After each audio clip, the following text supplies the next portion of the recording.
Welcome to Driven, the Unscripted Success podcast, with your hosts, Mike Menino and Nariman Hamden, bringing you insights and stories on achieving personal, professional, and financial success. Hi, everybody. It's Michael Menino. I'd like to welcome you to Driven Unscripted Success podcast.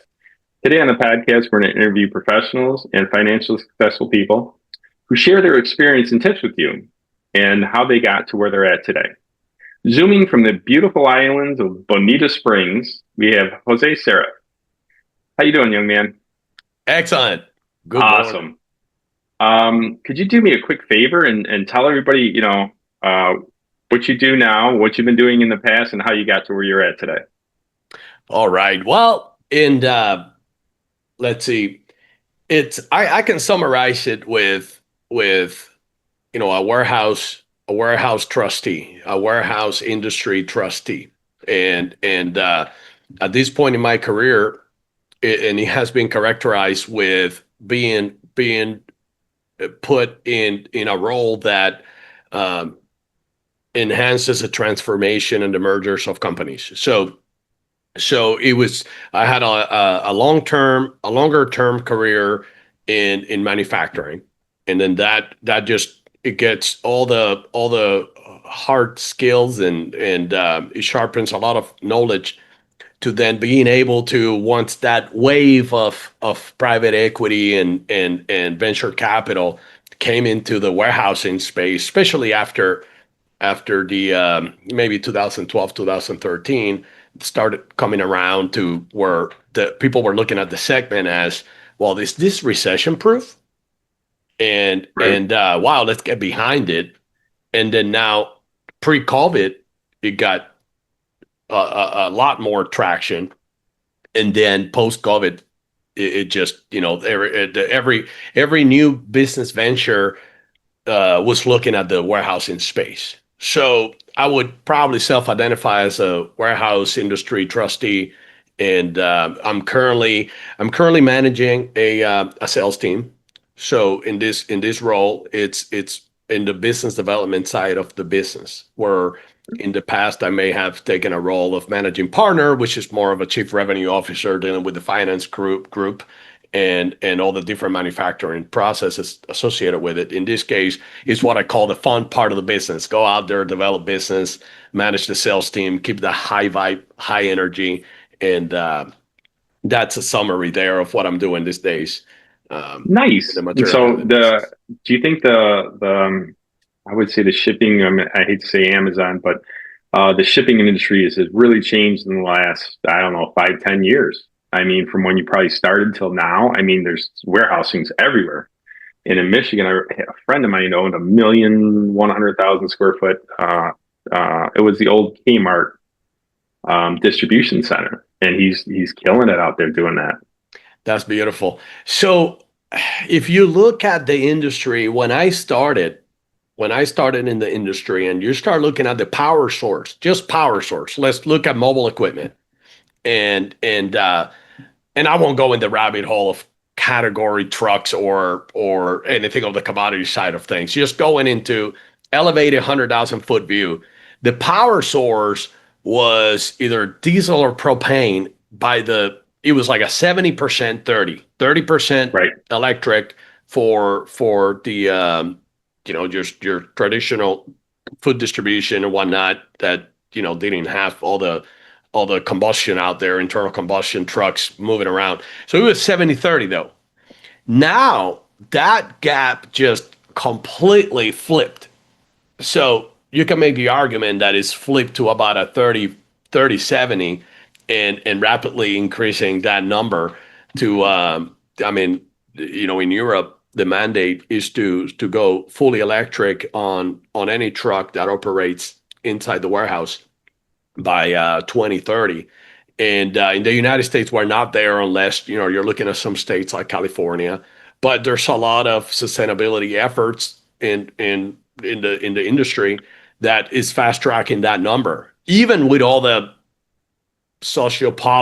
political messes that may get in the way, and all the decision making by people that have no idea how to move product or store product. But as a whole, that's how much it's changed. It's just flipped in itself. Then in the last 15 years, it's grown, by twice as much. Double. This doubled. And when you look at what COVID did to the industry, Mm-hmm. so Mm-hmm. it sent people like my parents in their late 70s and 80s, and that baby boomer generation and the Gen Xers to purchase online and now have those traditional items that went to the store to be filled by a distribution center direct to home. Amazon, you've known how much it's grown. I mean, it's, just looking at their stock numbers. So that's how this industry has just turning itself doubled up and now has dealt with the growing pains associated with so many things that I could sit here and you would, pull your hair just thinking about how bad it's gotten in some areas just due to how fast it's grown. But knock on wood, it's to your buddy that has the million foot of distribution, that's a beautiful place to be these days. It is. It is. You're in a great industry. That's absolutely awesome. And like I said, there's with the people out there, there's a lot of competition in that. But you've increased a lot. But I've noticed when a market starts to increase, the newbies come in, and what do you do different? They do. I'm in multifamily, and I'm telling you, they come in, and then they when you try and buy something, there's other people that come in and, they don't know what they're doing, and then they try and buy it. And then the broker says, "Oh, we're going to go with somebody else." And then they come back to me and say, "Yeah, the other guy didn't work out." So what do you do? What do you do that separates you from the has-beens or other guys that don't know what they're doing? I love new industry money. Yeah. I love venture capital, private equity, and because it keeps me relevant. And we've witnessed so much and we've learned hard lessons. So when I see the what we call like new money in the industry trying to get in the business, rather than meeting them with resistance, I meet them with open arms. Okay, good. And that's the reality. I think there's a lot of opportunity still open, and the truth is, if you make a mistake in this industry, it gets revealed somewhat quickly, and that's because the industry it's very small. The influencers. So influencers, funny enough, there's I have a few buddies that I consider them industry influencers, and that was a term before it became a thing with the social media platforms and the teenagers getting out there and influencing others to buy their own products and affiliate marketing. But when we look at the industry and how the players that are in positions of maybe power, let's overly simplify that, they haven't changed in the last 15, 20 years. So now we're seeing this mass movement of all that succession planning taking place, which is staying within the families. And Right. And we need more people to come into the industry, especially young professionals that may not know anything about warehousing. It may seem boring. I don't think. I mean, my father owned a company called Federal Imports, and they would just take products and distribute and buy, just clothing, and that was primarily on the clothing side of the business. They eventually diversified into hospitality and food and beverage. But when you have that deep knowledge base and you have new people that come in, you want to embrace them. You do not want to shoulder them out. You do yourself a disservice. That's interesting. I like that. And unlike real estate, I know in your core business, I feel that in that segment, you know how it is at the micro level. If you have a broker farming a neighborhood and another person gets licensed, you are going to do whatever it takes to make sure that person doesn't get any traction. If you're really good, you don't have anything to worry about. You just, tire them out, and then you make them spend more money on marketing than they probably should, and then they you know how it goes, they flush out of the industry, or whatever. In this case, we are growing in double digits now, compound growth for the last 15 years. You can't do that without people, and you can't do that without investors. You cannot do that without minds that are willing to learn. So that, to me, what makes me different than other people in the business. It's funny thing is staying doing the same work that was done in the beginning, staying hungry, staying in front of people, attending the industry events, giving everybody a time of day. When you reached out to me via LinkedIn, I reach out to everyone back. I mean, and whether it is a no thanks, a not my thing, or by the way, I went to your website, I think your value prop is good, and let me, I don't know if I can help, but maybe I know somebody that could. What makes me a little different, I'm gonna summarize it with, I love adding value to that person that I just met or I'm engaging. That's the diff. Everything else, we can sit here and compare. I have weaknesses. Some people say you have a funky accent, or I may speak too much. That's a great accent. Too much. Funky accent. It's a great accent.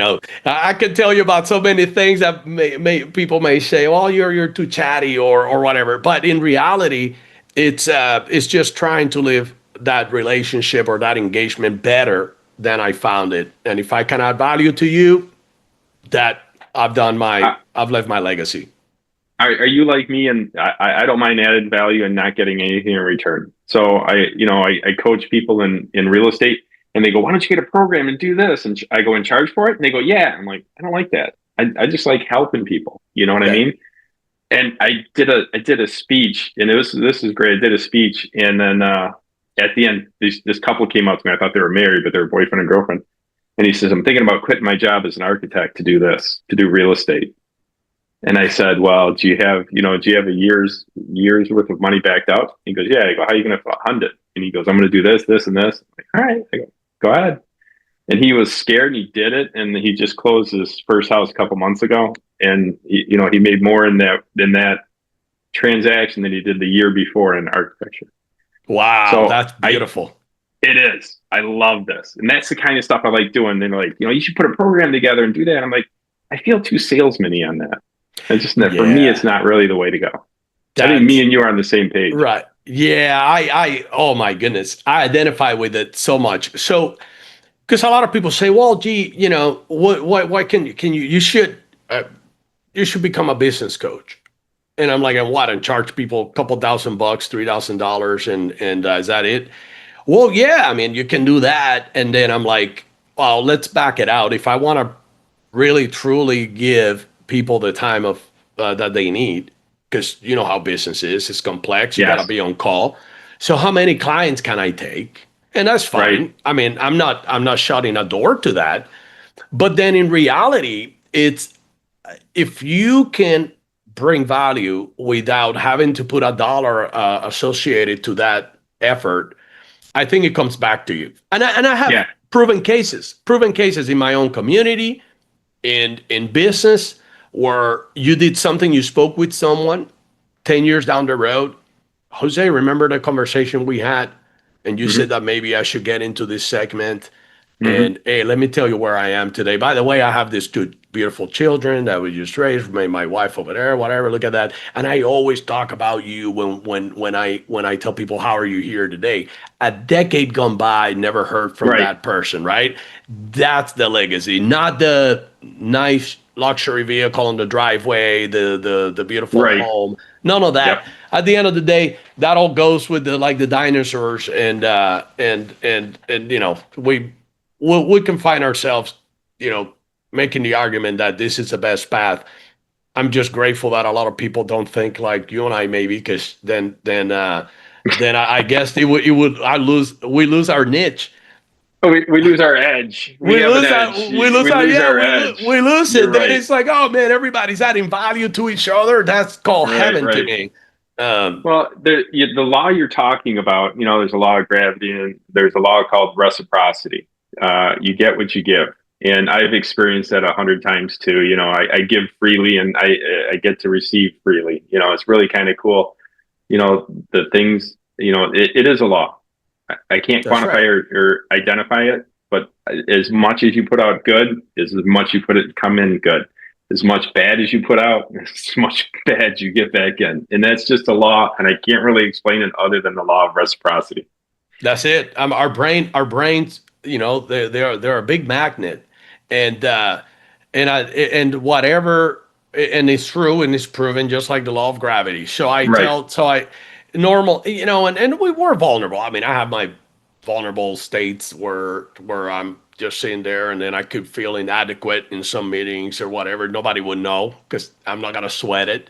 But then when you leave and you said, "Look, did I do my best? Was I fair? Right.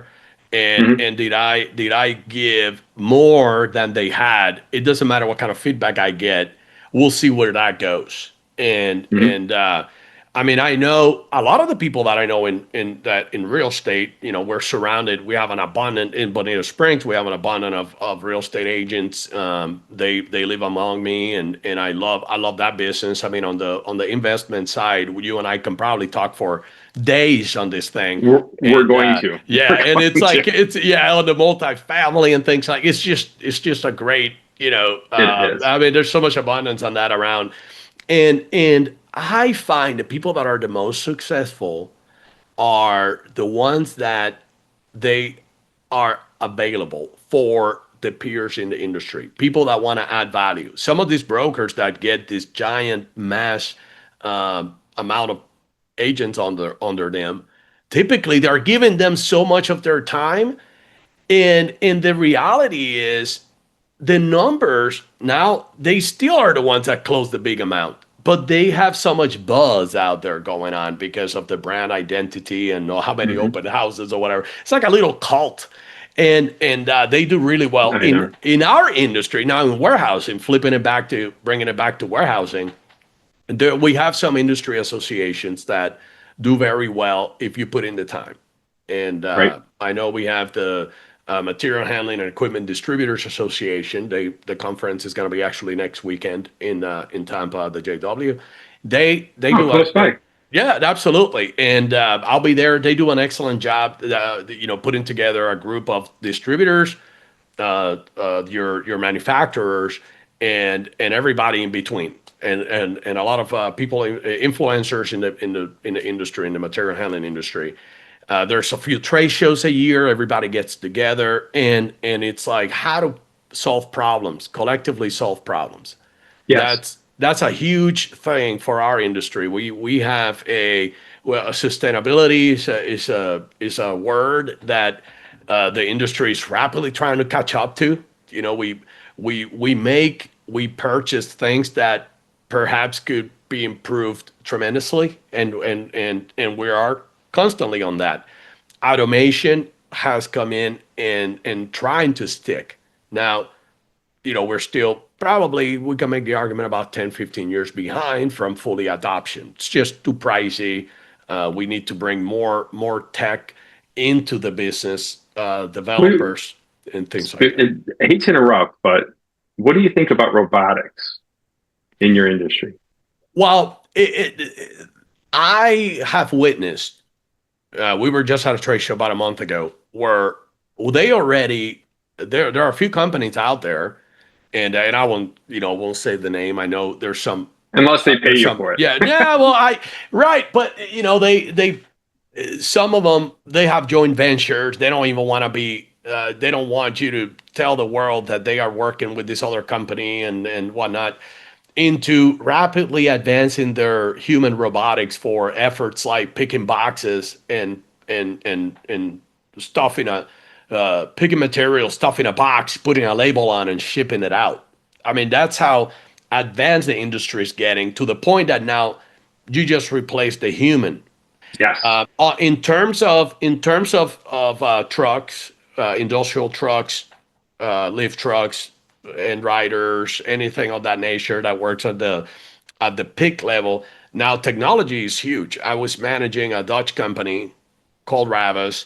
The core business is in the forklift scales business. So now if you have weight, you are able to identify anything that has a true weight to it. You can identify it, and they've developed pretty complex processes where the truck interrogates the pick list. You're sitting down in a supermarket, placing your order at the distribution center.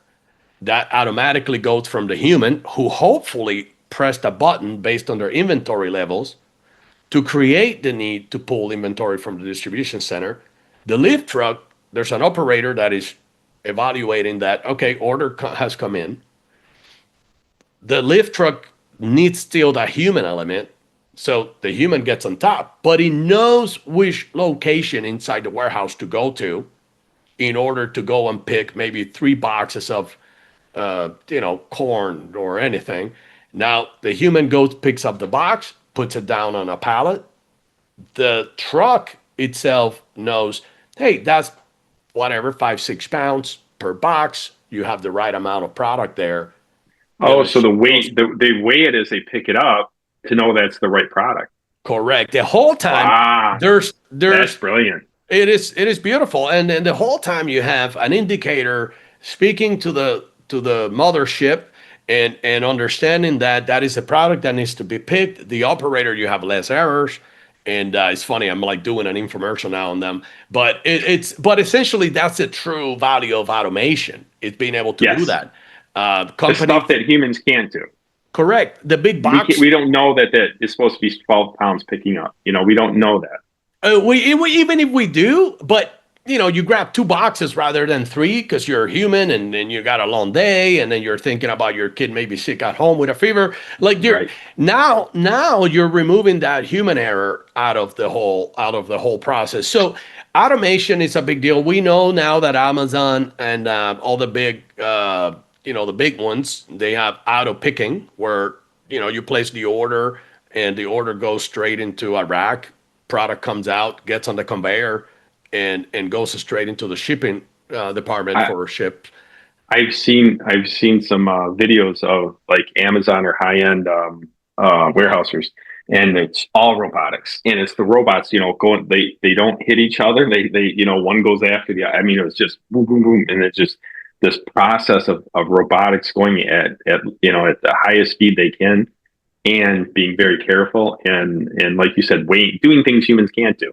Weighing it to make sure it's the right product, put it in the box, doing all that. And, people are like, oh, they're taking jobs. I'm like, does anybody really want those jobs? I mean, that's hard for humans, to do repetitive things. Humans are better at creative. I think, but from first experience, that if automation is taking anything out of any industry, is really eliminating the business analyst, the need for that business analyst, if you're simply processing numbers. So let me make a distinction. So you have a business analyst that is able to rationalize data. So you take that, you still need that. Now, we could take AI and give it complex factors to use when critical thinking, and be able to crush numbers in a way that it's unbelievable. Now, let's say that in the past, I have an assistant, a business analyst, that their job was essentially just go and take my reports, and I'm looking for product sold margins, plus or minus month to month. What's your true analytics on that particular product line or whatnot? AI now is able to do that faster, and on your own laptop that you maybe went to Best Buy and got it for $900. So now you have for $20 a month, You go to download OpenAI and give it your reporting and ask for certain things the way you like to see them, and it would crunch all the data and give you back perfect Right. information. So I think did we just remove the middle class? Are we now, are the kids that are leaving high school going to these colleges that are charging 25,000 a semester for you to exist there? Now you're 50 grand a year, you're 150,000 into a bachelor's in business. Are you really truly getting, when it comes to the analytics side of the business, do we just bypass all of that and say, look, computers have gotten us there. Now we need to focus on maybe think outside of the box. And Well, that's what I keep telling everybody. Everybody goes, I'm getting, these young people that are listening. If you're going to get a degree, make sure what you get a degree in is ROI positive, that it's going to pay back more than what you're going to pay for it. That's what most kids don't understand. And I get it. They're young. They don't get it. ROI, return on investment. If you're going to spend $150,000 in the next 5 years, you're supposed to make $150,000 more than what you're going to be doing. Does that make sense? And a lot of kids don't realize that. And just like you said, I've been saying this for years. Like robots and AI will take away all our jobs. They'll take away labor, but then we'll just have to live. So if a robot takes care of planting the seeds and making the crops and then harvesting the crops and bringing them to the stores, and you go over and we're gonna have robots to come pick up the food. So when that all happens, we won't need to work. Labor will be taken care of, and everybody's so scared of it. I'm like, no, labor will be taken care of, and we won't have to. How much would something cost if no human ever touched it? If a robot grew it, farmed it, cut it, put it down, brought it to the store, how much is that going to cost? You know what I mean? right. I mean, we have, if you look at the numbers and to go into macro politics, if you go overseas, what countries like China, Japan, they lost a lot of the numbers they had. So I mean, go to Georgia, go Statesboro, Georgia, that town. Mm-hmm. That's there's a school there, I forget the name, but right outside of that, Hyundai just built their one of those facilities that, I mean, just I don't know how many thousands of acres they took down just to put this facility there, because the United States has the numbers to really employ that size of a facility. And so when you see those numbers in other countries going to that level that you need the robotics, you're really not hurting anything. In the United States, we have a changing culture where labor, it's not like when you and I were a teenager, we did whatever we had to do for a job, whether it was a construction job or anything that required a physical component. Mm-hmm. Now, and I'm not saying everybody, but the majority of our young that generation coming up, maybe they don't want that. Maybe they can do something different, or they can get creative, or they have exposure to other things. You haven't. When was the last time you saw anybody giving a flyer? If you go to New York or LA or anywhere, where somebody gave you a flyer and said, "Come see me at my concert tonight." No, you just go social media. You hire a couple of like good looking people to go out there and promote you, and then now you got a packed venue if they did their job right. So AI, exactly. robotics. In some industries, I think we're still out 15% from like really getting the mindset of adoption, meaning I agree. Meaning every action we take is filtered through automation. We don't do that now. We don't automate that. We still hire people, and just to fill redundant processes that you could go exactly automate. Like the redundancy, like the warehousing, all that stuff's going to go first. But thinking and like you said in construction, the highest percentage of millionaires are young people that are getting into plumbing, heating, cooling, mechanical. and then doing what we did when we were kids, and like, oh yeah, you know what? That's going to be hard to replace. It's going to be very difficult for a robot to come out to your house and diagnose your heating and cooling system and know how to fix it. Do I have a crawl space? Do I have a slab? Do I have a basement? And that kind of thinking and interaction with robots is very difficult. Where like a warehouse repeatable is very easy for it. So you'd be surprised when in construction, we back in the day with the stuff we did, I did it for years. I loved it. Absolutely loved it. I love creating big, beautiful things. And that's where I think humans are going to excel. I got one other question for you. I got some more questions for you. What is the one biggest challenge you had to overcome in your career? Well, that's one of the most interesting questions. I've heard a lot of crazy answers. Yeah, when you start looking at challenges, I think they start with fear. Fear of anything. So a lot of the challenges are created by your own self-limiting thinking of some sort. But some of the factors are real. Some of the things are real. I mean, there's on the human side of it, there's that's the majority of the challenges that I've experienced, and it's really trying to get out of my own way to help them want it more than I wanted it for them. I don't know if it makes sense, but when you are building teams, and primarily since I left the first longer term manufacturing business career and go into, hey, you have a 2-year plan, Jose. Your job is to go help. We're going to acquire that company. You're either going to help with it or you're going to build a team, the integration team, and become a change agent. And the hardest challenge for me has been, I see potential when they don't. I believe in people when they don't believe in themselves. So then trying to extract that and change that mindset and being able to help them want it as much as you want it for them. Right. I have been a fool of falling for that over and over and over again. And I think the biggest challenge has been, do I at one point change who I am for maybe that person? I think it could be developed. However, maybe it's my own ego that I'm trying to satisfy in creating that career for that person, or extracting that talent, or sharpen up, that path. So the biggest challenge has been for me to like go back at it and say, don't do that again. Maybe that person is not ready.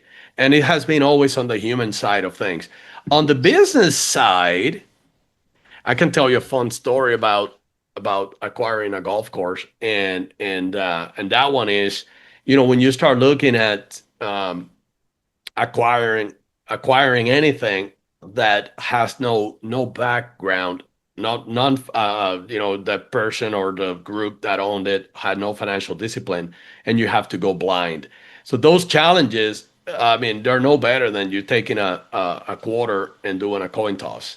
Because at that point, and a multifamily, and what you do, you probably, I mean, some of this stuff that you buy, you probably go like, oh boy, what am I getting myself into? Like the show on TV. And so the biggest challenge was golf courses available. There's 79 acres. It's up for grabs. Husband dies. Wife's like, look, I have no interest. We have mutual interest in the golf course. And now, meaning our homes are on it. So, you're seeing the turf and the grass is dying and started to look like the surface of the moon. And now you're like, there goes my property value. So, right. So the challenge is, how do you actually buy something from somebody that doesn't know its value, and you don't know its value? So you just know there's land, can develop. Southwest Florida, there's so much that you can build on land before the government says, hey, stop taking away from the wildlife.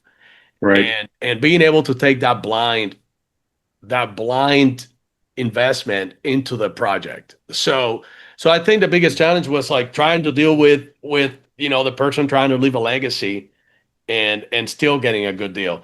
So speaking of like success story that came from that challenge, then it's blindly telling somebody, hey, I'll give you 2 million, no books.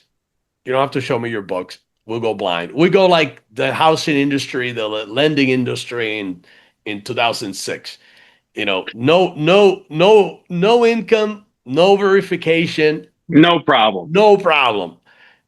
There's a $2 million check. Now this pre-COVID. So that check would have been after COVID, probably 8 million. But, Right. And then now find funding. Well, banks love associations. So, cause it's the guaranteed revenue for them. Right. And that was a collateral. So the association goes and buys it. And then after having a firm to come and audit and do a quick study, quickly learned the valuation of the golf course was $9 million. So and you got it for 2? I got it for 2. So Bravo. Big win. And then you're able now to leverage that added equity into building now new clubhouses for the community and things like that. That's probably, in business, that challenge is also a recurring challenge. So the two biggest challenges really is going to be at the human factor, Yes, that's always the biggest challenge. That's the one.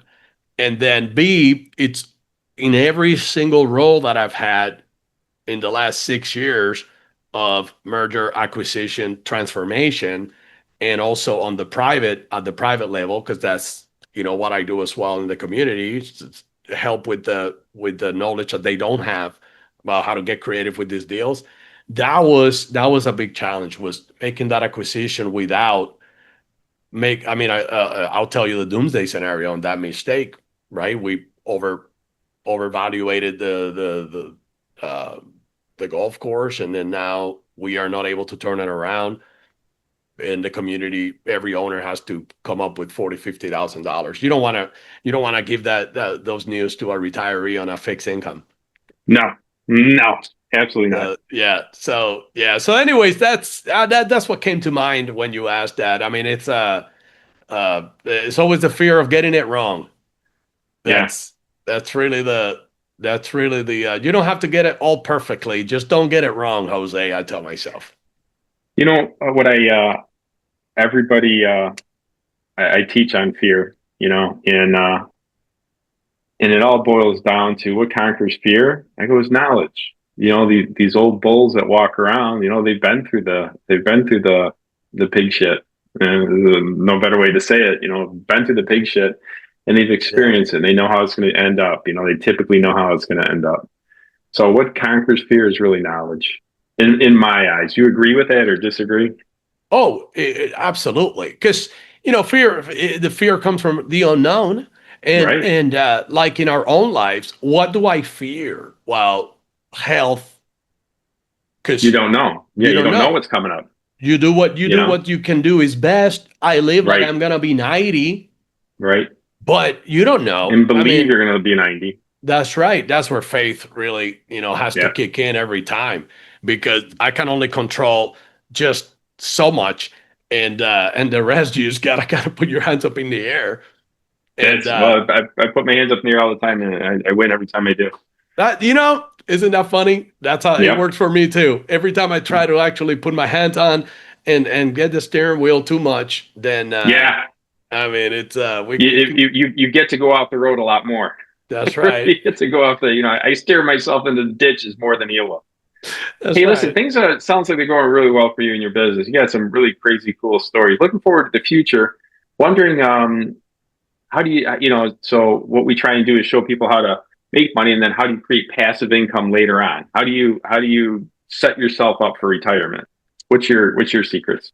So, that's a very good question. I think there's a lot of value, and I would encourage a lot of people into seeking for those investment opportunities, maybe outside of the stock market. I know, hey, I'm a big fan of index funds.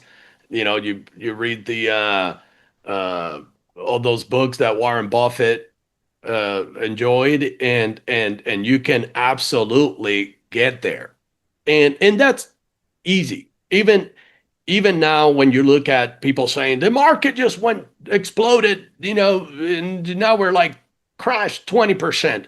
Well, people are not telling you that we're still up, 80% from 2020. So Right. we ballooned, corrected 20%. Where's the loss? Unless you came into it 6 months Too late. ago. Right. Right. If you came in 6 months ago, well, You're in trouble. yeah, And we got let's preface this conversation with the date of we're in April 2025, and the stock market has taken a huge tank in the last 3 or 4 months. So, I wanted to. Everybody says when they listen to these, a year later, they're like, the stock market's doing great. You got to preface when we're doing this particular one. Yeah, I agree with you wholeheartedly. I like alternative. I love alternative. I love multifamily investing more than I like anything else. And I'm still trying to debate people, and I'm going to have a conversation with you, not a debate, but a conversation to see how multifamily versus anything. And I'd love to see warehousing, because most investments have more risk than warehousing. Everybody needs warehousing. You know what I mean? Yeah, that's right. You don't get these. You don't get these highs and lows in warehousing, do you? No, you may find where it depends which segment. Like right now, post-COVID, people panic purchased, especially on the truck side of the business. And there was a ramp up that took place. We went through this massive shortage of equipment to this abundance overstock situation, especially at the distribution level. And now they're trying to claw themselves out of that by getting creative with other revenue streams. And that part of my core project now with a company called Damotech, we feel that we're in the rack safety space and rack repair, very unique outside of that the truck world that I came from, and the parts world that I came from. So you can, yes, you go ups and downs, but it's inside the segment, not particularly as a whole segment. You find that dip. Then, but going into set yourself for retirement, I think multifamily, absolutely. I mean, it's one of those where I think the fears that some people have now, it's just getting into a good deal because they're used to buying multifamily foreclosures for 10 cents on the dollar. And then now those days the banks are getting better with the REOs and how they market their product. So I get it. They said, why are we leaving so much on the table when we could get an adequate value? I love those real estate agents that got creative in 08, 09, 2010. Right. That they just said, yeah, they went on REO all day long. They're like, hey, look, I'm going to go into that segment. And then they've gotten better.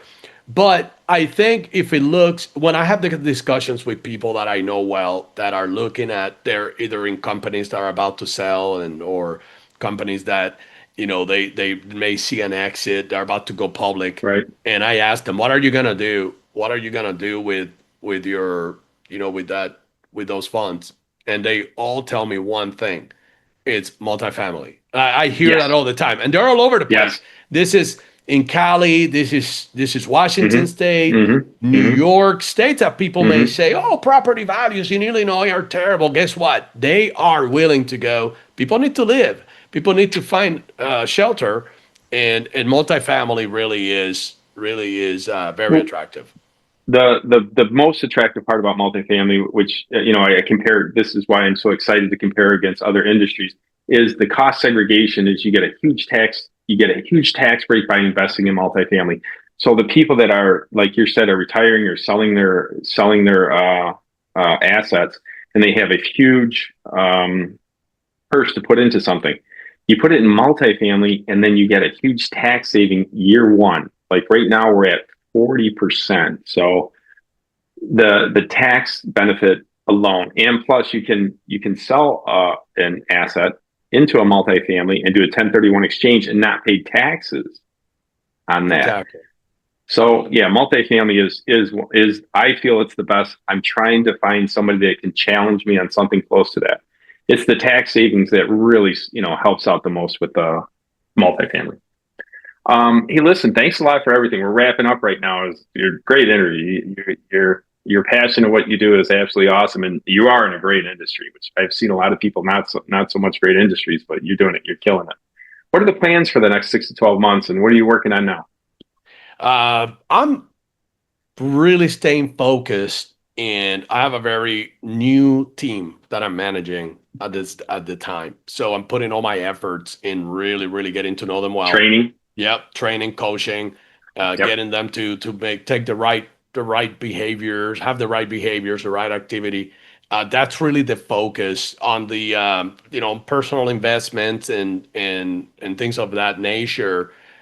Staying frugal, staying very grounded to what's going on, paying attention to the to new projects, new segments that are coming out there. Yeah, good. I'm very Robotics. interested.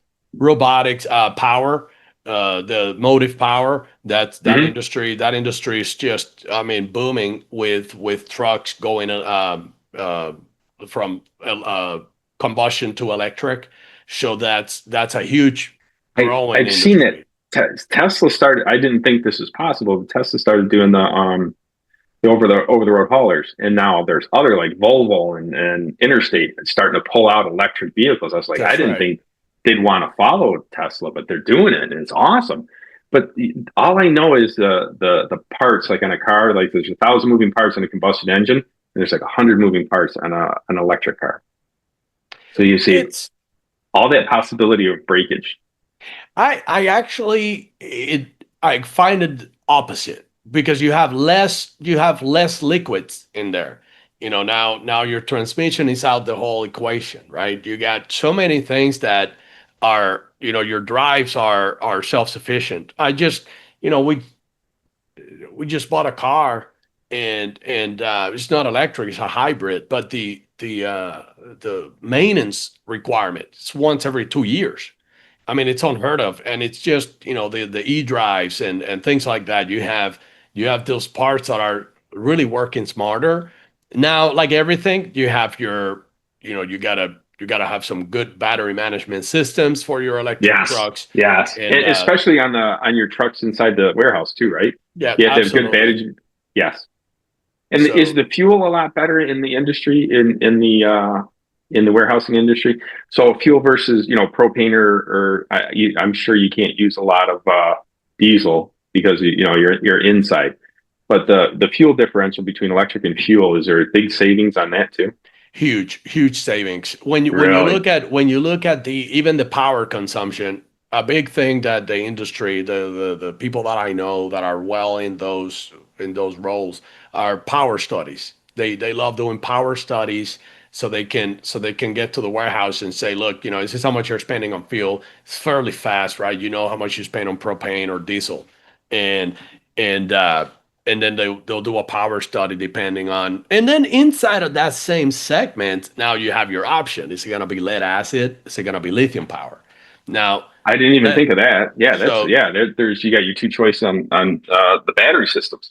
That's right. And then now with the lead acid, you have your watering cycles, as they are called, and your maintenance cycles. They're charging. It's maybe a little more complex. You got to they call it boiling the battery, and bringing it up to actually go and get the charging cycle high.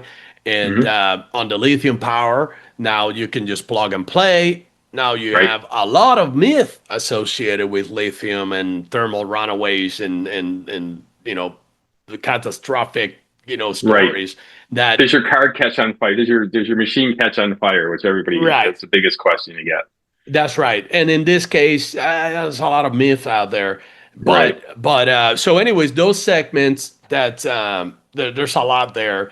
That's a good thing to take a look at for any private investor. Motive power, what's out there. That's a huge one too. So that's the primary focus. It's really staying grounded with the team, staying grounded with the new technology that is arising, and just trying to make the right decisions. At the end of the day. Awesome. Hey, listen, thank you very much for the interview. This has gone on longer than I anticipated, but it's been a great interview. That's why it's been going longer than usual. Ending this interview, I was wondering if you'd like anybody to get in contact with you about warehousing, if questions, or maybe could help you out, maybe you could help them out. how would they get in touch with you? Phone number, email, or your company? Very, very easy. Just go to LinkedIn, Joe Sarruff, Sarruff, and I stay on. I make sure that I answer and read all my messages. So that would be the easiest way to get a hold of me. And then okay, absolutely. Awesome. Thank you very much. And we're going to let everybody go. Hope you enjoyed the interview. If you guys have any questions, please just contact Jose. He's absolutely one of the best guests we've had. So I appreciate it. Bye, everybody. Thank you. Thanks for listening to Driven, the Unscripted Success Podcast. Want to share your story? Apply to be a guest at drivensuccesspodcast.com/guest.